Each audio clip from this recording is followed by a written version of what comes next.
Hi guys, welcome to my channel. இன்றைக்கி என்ன தான் சமைக்க போகிறேன் அப்படி தான் பார்க்குறீங்க. நீங்கள் பார்த்த உடனே தெரிஞ்சிருப்பீங்க. பாவக்காய் புளிக்குழம்பு தாங்க வைக்க போகிறேன். பாவக்காய் புளிக்குழம்புன்றது ஒரு சிம்பிளான விஷயம், அதெல்லாம் ஷேர் பண்ணுறேன்னு பார்க்குறீங்களா? சில பேர் பாவக்காய் கசப்பாக இருக்கும் அப்படின்னு சொல்லிட்டு அதை சாப்பிடவே மாட்டாங்க, அதை ஸ்கிப் பண்ணிவிடுவாங்க. அப்படிப்பட்டவங்களுக்கு இந்த வீடியோ ட்ரை பண்ணி பாருங்கள். இந்த வீடியோ பார்த்து ட்ரை பண்ணிங்கன்னா கசப்பே இருக்காது. நான் கசப்பு இல்லாமல் செய்கிறதுக்கு காரணம் என்னன்னு பார்த்தீங்கன்னா, முதல்ல இதுமாரி ஸ்லைஸாக கட் பண்ணி அலசி தனியாக எடுத்து வச்சுக்குவோம். அதுக்கப்புறம் பார்த்திங்கன்னா ஒரு வானலில் ஒரு 3 டேபிள் ஸ்பூன் ஆயில் விட்டு இது நல்லா வதக்கலாம்.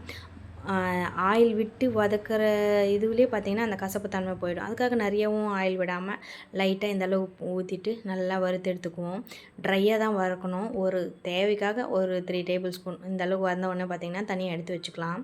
அதுக்கப்புறம் பார்த்திங்கன்னா ஒரு வெங்காயம், ஒரு தக்காளி, அதுக்கப்புறம் ஒரு பூண்டை உரித்து வச்சுருக்கேன். அதே கடையில் எண்ணெய் ஊற்றி கடுகு உளுத்தம் பருப்பு போட்டு வெந்தயம் போட்டு அதெல்லாம் பொரிஞ்சது பார்த்திங்கன்னா கட் பண்ணி வச்சுருக்கேன் வெங்காயத்தையும் சேர்த்து நல்லா வதக்கிக்கலாம்.